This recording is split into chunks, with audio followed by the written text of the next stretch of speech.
Singareni RG2లో safety management plan అమలుపై శిక్షణ తరగతులను అధికారులు ప్రారంభించారు.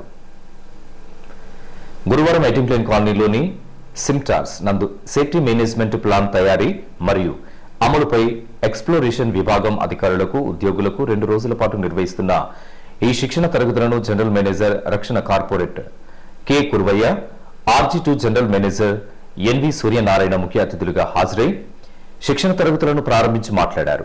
సింగరేణిలో ఎక్స్ప్లోరేషన్ డిపార్ట్మెంట్ చేసే పనులను భద్రతతో చేయాలని, ఎవరికీ ఎటువంటి హాని జరగకుండా ఉండాలని ఈ శిక్షణ కార్యక్రమంలో పూర్తి భాగస్వామ్యమైతే చక్కటి సేఫ్టీ మేనేజ్మెంట్ ప్లాన్ ని తయారు చేయవచ్చునని అన్నారు.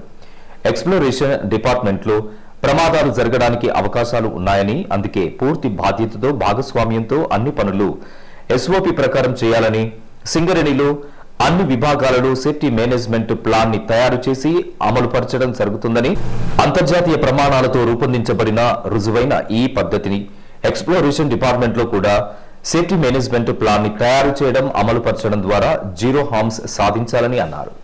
ఈ కార్యక్రమంలో అధికారులు కె రఘుకుమార్, శ్రీనివాసరావు, ట్రైనింగ్ మేనేజర్లు AKK Sharma, ZBL Vijay Kumar, KGM region, RG region నుంచి వచ్చినటువంటి అధికారులు, సూపర్వైజర్లు, వివిధ విభాగాలలో పనిచేస్తున్నటువంటి ఉద్యోగులు పాల్గొన్నారు.